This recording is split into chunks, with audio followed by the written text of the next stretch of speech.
Boston Celtics get a win and a loss, a tough fourth quarter meltdown, and what is going on with Jayson Tatum?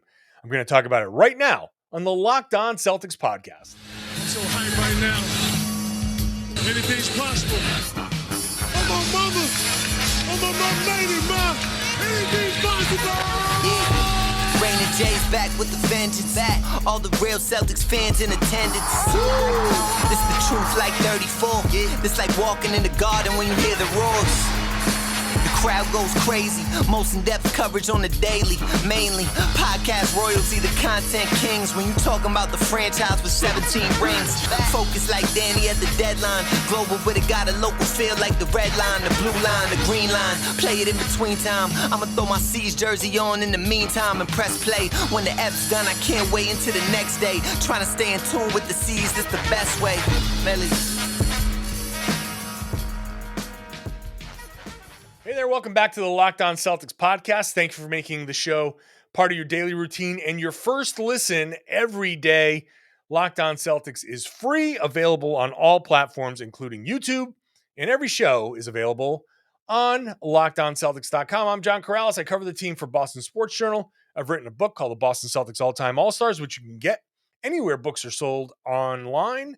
And I just want to thank you for continuing to listen throughout this wild Celtics season that included a win on Friday and a loss on Saturday.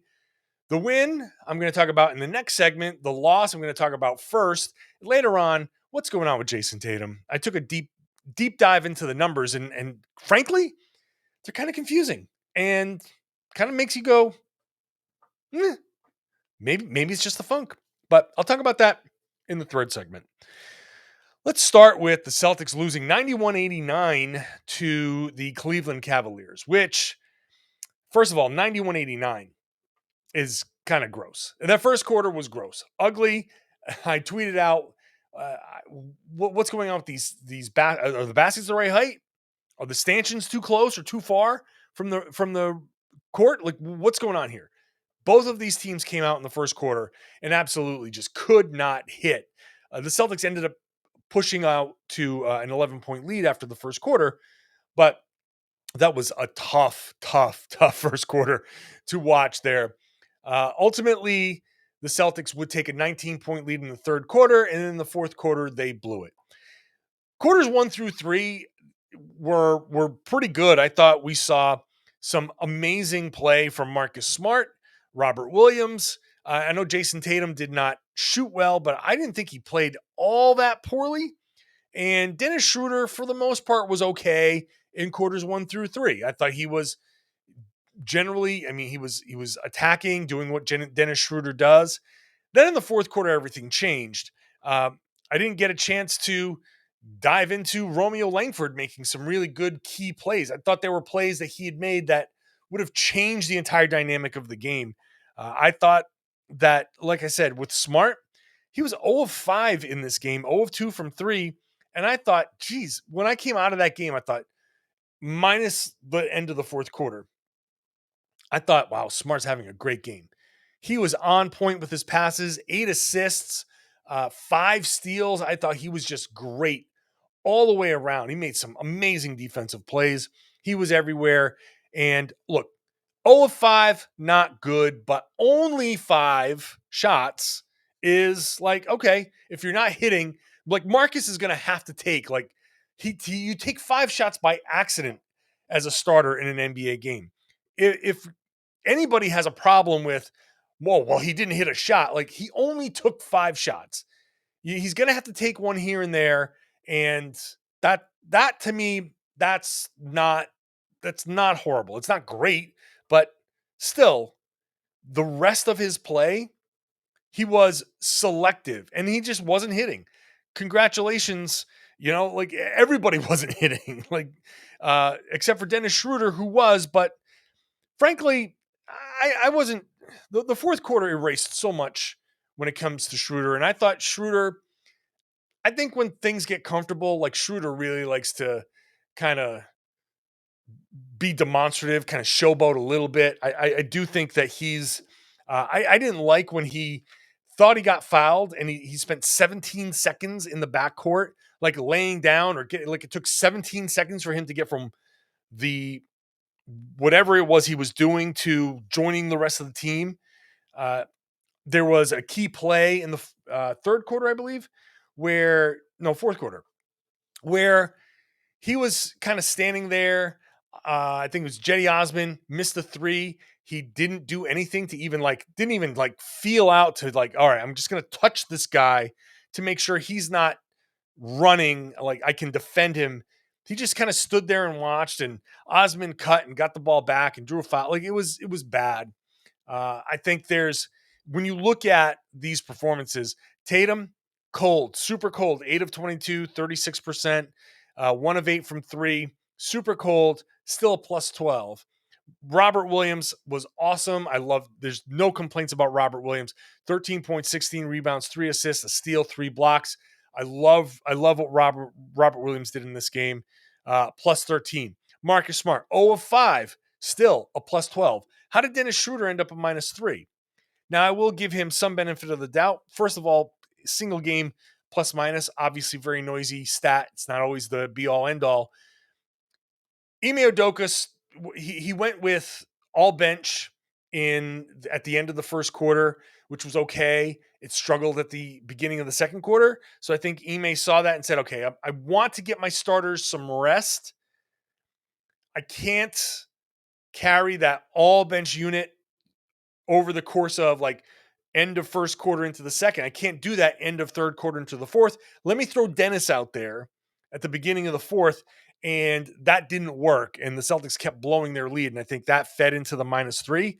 But if Schröder was that good, then he could have stabilized that unit, and he didn't. And so I think that Schröder is, as I've said before on this podcast, he's really good at putting up these numbers. But then I come out of the game feeling like, I don't know, man. Now, in Milwaukee game, I'll talk about that next. He was, I think, better. Like that was a really good performance, and they needed every bit of that.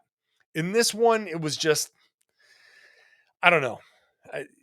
I think the minus 3 is indicative of something, and there were some very obvious plays on the defensive end where it's like he's giving back everything that he's done offensively. So, but that fourth quarter collapse was just a slow, kind of torturous, oh God, is this really going to happen here? Are they going to go into overtime? I thought they were going to go into overtime, but they had multiple opportunities in this game to close out the Cavs. The Cavs were really not interested in winning this game for so much of it. Even in the fourth quarter, as they were making their comeback, the Celtics facilitated that comeback with just bad turnovers. They had 7 turnovers, I believe, in the fourth quarter, and maybe a team turnover in there. Tatum had some really bad turnovers. Smart had a bad turnover. Schröder had a couple of bad turnovers. In my game story for Boston Sports Journal, I was basically breaking it down. I do an up and a down at the end of every game. And in this one, I was like, I can't just do up and down. Schröder had 3 quarters of up and 1 quarter of way down. Smart had 95% of a game that was up and 5% of it that was down at the worst possible time. You're like, what are you doing here? They went to Smart over and over again in the post, and he made great plays in the post and was really solid. And then he turns around and turns the ball over, live ball turnover, and they go down the other end. It's so disappointing. And then he had the foul at the end with Darius Garland, who blew by him, and he tried to foul him. He was trying to foul him on the ground. It was very obvious that they had no choice but to foul at that point to try and stop a basket. And Garland did a great job getting gathering and going up. So it ended up being 2 free throws, which won the game. So for everything positive that Smart did, he was a plus 12. Well, the Celtics blew a 14-point lead. And so if he was a plus 14 or a plus 16, that would have been a different story.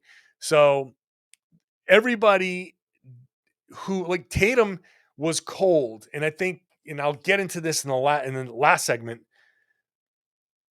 He did some other things. I don't like his shot selection necessarily throughout the course of the game, but I don't think he played horribly poorly.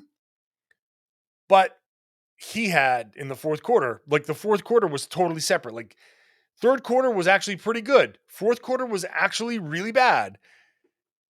And look, they didn't have Jalen, they didn't have Al, they didn't have Richardson, all guys who could have made defensive stops. Guys, at least Jalen and Al could have scored potentially in that fourth quarter. So I don't want to go too crazy with it, but this is also the same team that built a 19-point lead. That fourth quarter, the Celtics, they spent a week making me believe that they could withstand somebody's punch and they could hit back. I don't know. Yes, they were shorthanded, but they really, there was no reason for them to not find opportunities to score in that fourth quarter. I know that Ime Udoka had some bad lineup choices. And there was some bad luck in there too. Like, I think he realized that he wanted to get Tatum and Smart back into the game earlier. Jabari Parker had a turnover in the fourth quarter, and they didn't get to the scores table in time. They couldn't check in, and then Jetty Osman hits a three-pointer. He might have still hit the three-pointer, but even that, I don't know what happened, why nobody got to the scores table in time, but those types of things can't happen in a game like this. It was a very annoying loss, but I will say this. At the end, the circumstances were like, okay, without being shorthanded, the way they lost was gross, and it happened again that way, and you just want to just like scream and like what the, but you say, all right, look, reality is they were shorthanded. Under normal circumstances, that game would have been a win.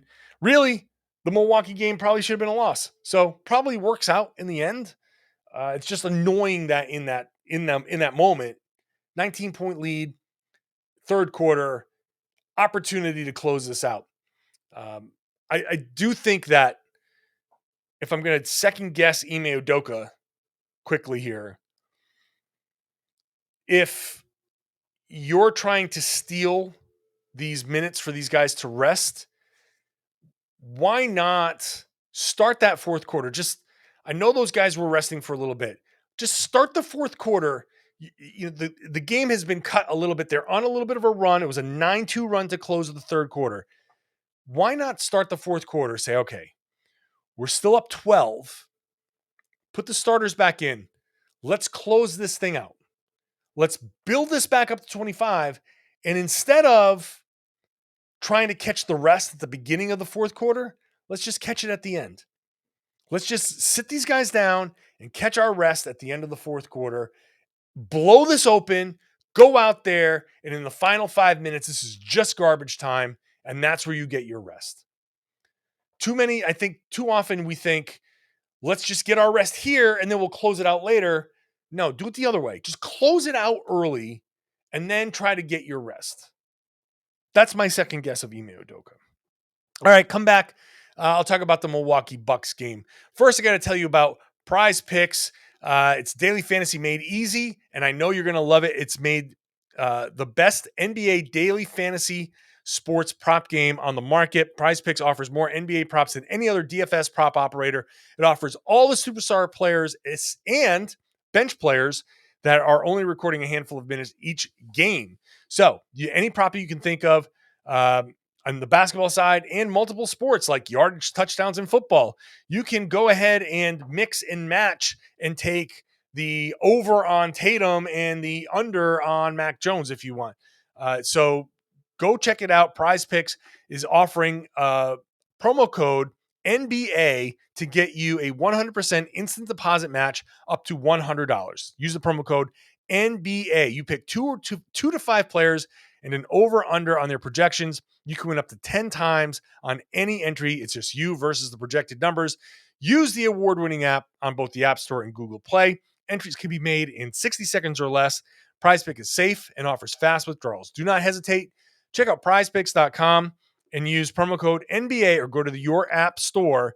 Download the app today. PrizePicks is daily fantasy made easy. Today's show also brought to you by DirecTV Stream. Does this sound familiar? You've got one device that lets you catch the game live, another that lets you stream your favorite shows. You're watching sports highlights on your phone, and you've got a login from somebody else for the good stuff. Well, I want to tell you about a new, simple way to get all that entertainment you love without the hassle. It's a great way to finally get your TV together. It's called DirecTV Stream, and it brings you your live TV on-demand favorites and brings them together like never before, so you can watch your favorite shows, movies, and shows in one place. And sports, that means no more juggling remotes, no need to buy another device ever again. And the best part, there is no annual contract, so get rid of the clutter and the confusion. Get your TV together with DirecTV Stream. You can learn more at directtv.com. That's directtv.com.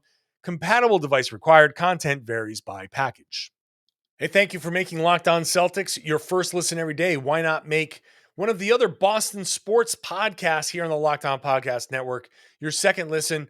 Locked On Patriots after that huge blowout win of the Cleveland Browns.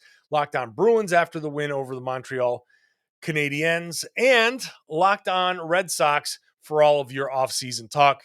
It's available wherever podcasts exist and on YouTube. All right, let's get into this Milwaukee Bucks game, which I thought was basically kind of ugly all around. It was even to start at 30 all. The Celtics went into the half down 4 and made a big run in the third quarter. And obviously, in the fourth quarter, another letdown in the fourth quarter. They go into overtime where they ended up winning pretty easily. But this was the big Dennis Schröder game. Now, Schröder in this game was pretty good. A lot of the same things with Schröder. Like, here we go. Jayson Tatum, 10 of 25, 40%, 5 of 13 from 3, which is 38.5%, which is actually not bad. Plus 11. Robert Williams was a plus 13. Dennis Schröder was a plus 3. Marcus Smart was a plus 13. So Al Horford had a tough game in this one, minus 5. So he wasn't great. But here's Tatum, Williams, Smart, all plus 11, plus 13, plus 13. Schröder down to a plus 3. When he put up 38 points, 8 rebounds, 3 assists, a steal, but 6 turnovers. And that was part of the fourth quarter collapse. Or not collapse necessarily, but letdown. They did go into overtime. I knew with about 4 minutes to go in that game that was going into overtime. I was talking to some of the other writers next to me, and I was like, this has overtime written all over it. And I made the joke that the Celtics beat writers are going to like file a class action lawsuit against the Celtics for continuously going into overtime, just to say that we have our game stories. Like, we want to start our game stories like within a reasonable amount of time, and you start writing what you think is the flow of the game through 3 quarters. And then all of a sudden the fourth quarter comes around and you're like, well, none of this stuff that I was thinking of when I was writing matters anymore. That's what these Celtics, it's like for 3 quarters, it's like, okay. And then in the fourth quarter, like, oh, okay, never mind. Just rip that up and, Jimmy Butler give me the piece of paper. Let me, woo. But I thought the Bucks game, the Celtics came out slow because I think there was, and Ime said it afterwards, Giannis was a late scratch, and this is what teams do. You know that they didn't have Middleton. You know that they didn't have Lopez, and all of a sudden Giannis with an ankle was a late scratch. I saw him out there warming up. I just assumed that he was ready to go, and all of a sudden I got word that it was, he was out. Like, oh, okay, that was surprising. You tell the team that, and they're like, oh, we got this. And this is part of what the Celtics do, man. I keep asking these players. I asked Tatum the other day. I asked Rob after the Cleveland game, because these guys keep saying, yeah, we relax. We let our foot off the gas. We just, we can't keep doing that. And I say, like, all right, you guys keep saying you can't keep doing that, but you keep doing that. Like, We know that every NBA team is going to have a game where you relax and you let your foot off the gas, so to speak, and the other team's going to come back and be like, oh, God, I can't believe we blew it. Every NBA team is going to have one of those games every season. And okay, fine, I'll give you one. Can't keep giving you those over and over and over again. And they won this game. But they won this game because Schröder, for all of the plus minus stuff that I keep talking about, was phenomenal in the fourth quarter and the overtime. 8 points in the overtime, 3 of 4 shooting, no turnovers in the overtime. That was the big reason why the Celtics ended up winning this game. But it's not even about the winning. It's about the attitude. And I understand that these guys are trying to implement what Ime Udoka is preaching. And there's going to be some matchups where, hey, look, when Milwaukee's down the way they were down, there are guys on that team that have pride and who are NBA players. They are going to hit you with everything that they have. If I was an NBA player and I find out that all of those guys are out, like I would be in the locker room thinking like, oh God, we really got to bust our asses. Like it's almost better to have Giannis and Middleton and Lopez in the game, even though they're far superior players. They're the guys who are going to be like, hey, look, it's November. We're going to chill out. All the stuff we criticize the Celtics for, like they're going to be the ones who are going to be like, all right, we're going to go about 3/4 speed, maybe like 80, 85% speed. Let's all just go 85% speed and we'll figure it out from there. No, now you got Pat Connaughton getting big minutes.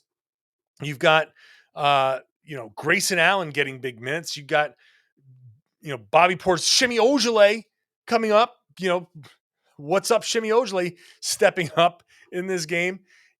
You can't sit there and be like, oh, those guys are out. We got nothing. It's fine, man. When those guys are out, that's when you got to step up because in the NBA, the team that tries the hardest is always going to have a chance to win the game. Doesn't matter who you are. Oklahoma City is actually winning basketball games because they're out there just trying their asses off. So the Celtics can't come out there nonchalant, which they kind of did. I thought they weren't great for the first half.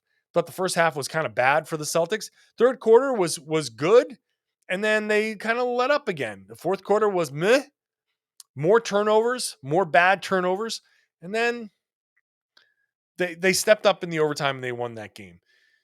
In the end, I want to say that they're going to figure this out. I'm going to keep a positive attitude here, but I just don't trust these guys.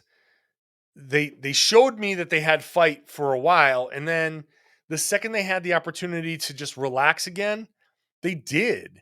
And this is a rough stretch, and they were shorthanded, and they were coming off the overtime, and all of that stuff. It's all true.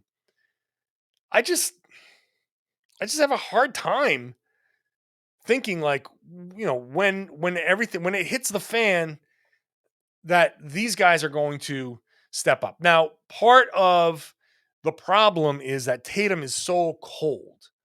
Why is Tatum so cold? What is going on here? I'm going to talk about that when I come back. First, I'm going to talk to you about Built Bar, the best tasting protein bar on the market.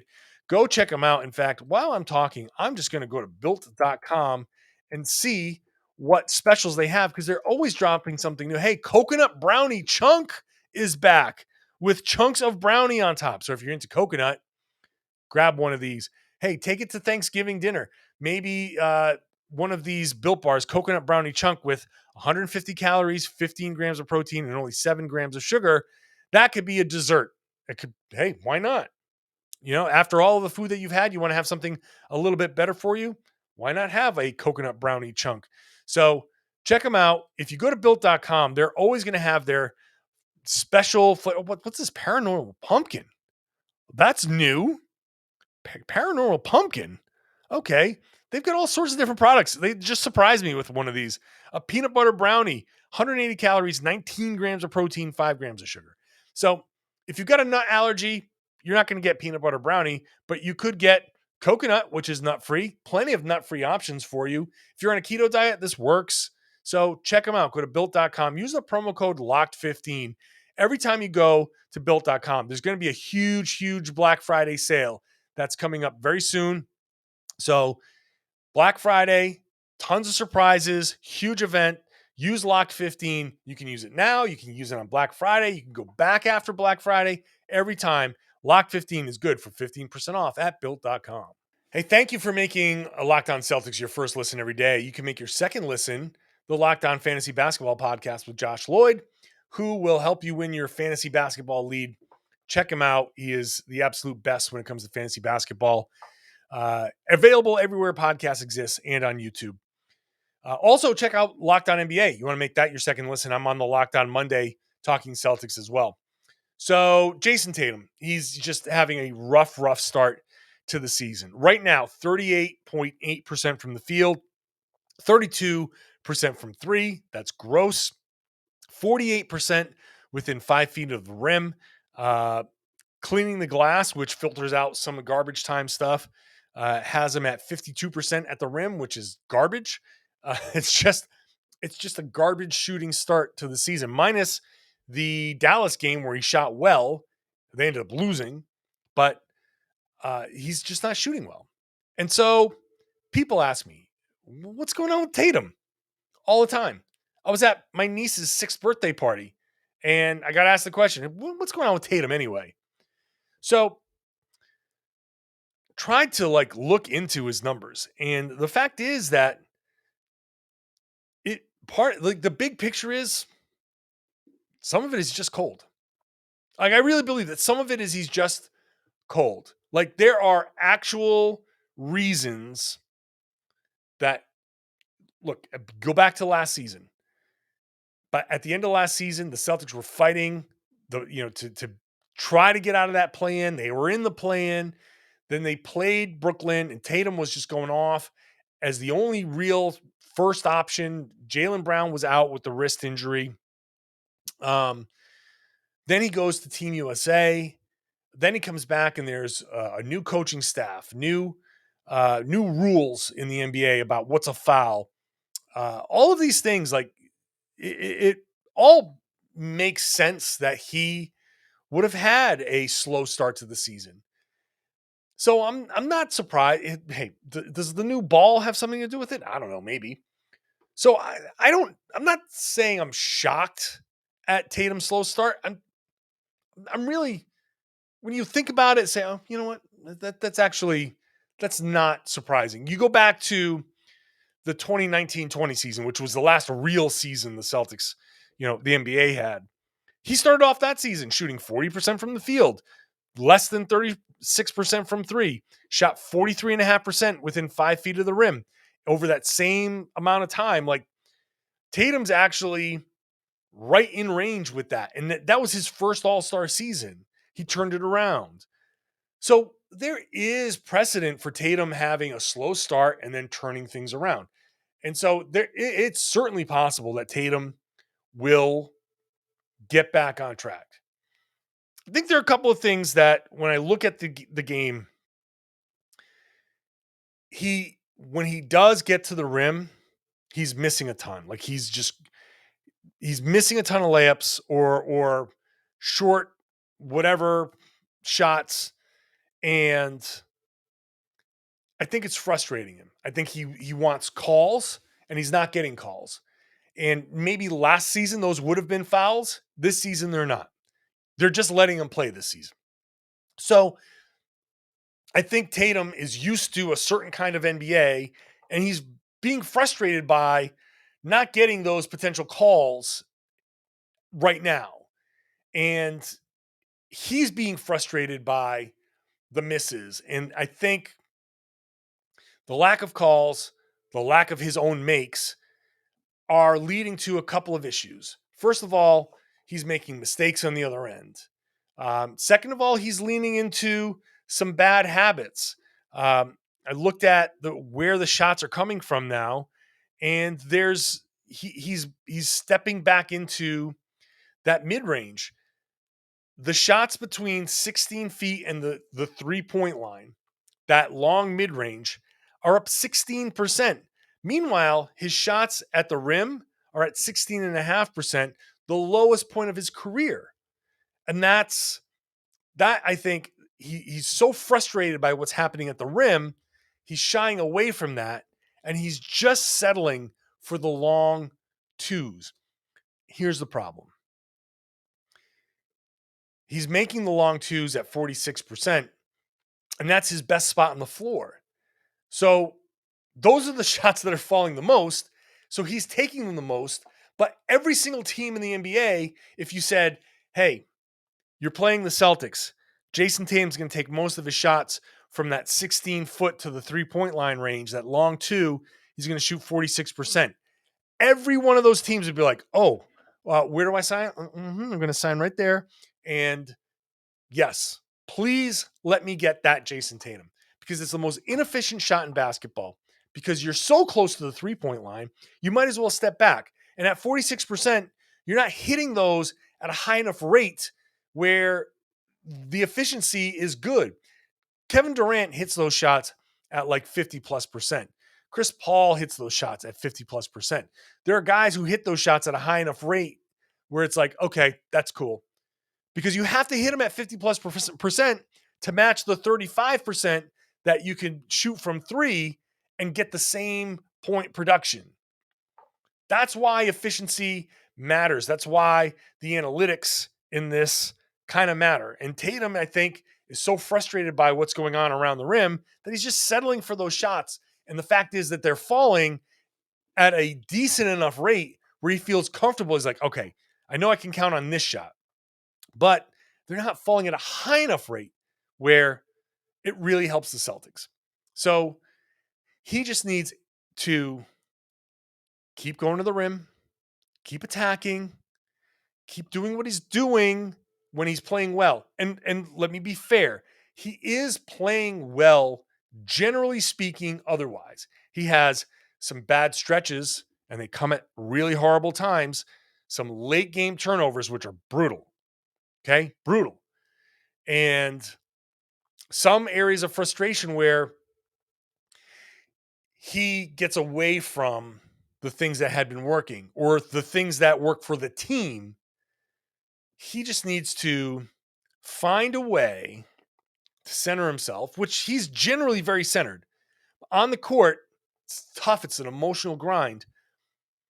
Tatum needs to just find some way to say, okay, I'm not going to settle for these certain shots early in the shot clock. The mid-range shot, that mid-range fadeaway is going to be there any single time he wants. He's never gotten that shot blocked. You can back a guy down or do whatever and get that fadeaway from the mid-range anytime you want. It's still not an efficient shot, but if that's the shot you want to take, or if that's the shot you have to take, then fine. But don't do it with 16 seconds on the shot clock. Work the ball around some more. Just do that, especially early. Do not go hunting for your shot early. Let the game come to you early. Do that early. Pass the ball in those situations. Get that paint touch and pass. Move the ball around. You'll get it back. Just don't force the issue. I think there are a couple of times where he forces the issue. He gets caught up in moments, and that just exacerbates the problem. He needs to calm down and just let it come to him. I think mostly, this is simply a slump. And because he's in a slump, he's falling into some bad habits. And if he just shakes those bad habits off, no matter how long this slump lasts, he will come out of it. So just relax. Just relax. Let it come to you, Jayson Tatum. All right. That's going to do it for this week's show, this Monday show, I should say. Monday night, Celtics and Cavs, part 2 from Cleveland. I will come to you with a fresh podcast after that, as I will every day this week, Monday through Friday. road heavy schedule this week. So check it out. Make sure you're subscribed wherever you get your podcast. Please watch the show on YouTube. Subscribe on the YouTube channel. Really would like that help. And you can really help by sharing the podcast, spreading the word. Tell your friends that they should be listening to and watching the Locked On Celtics podcast here on the Locked On Podcast Network.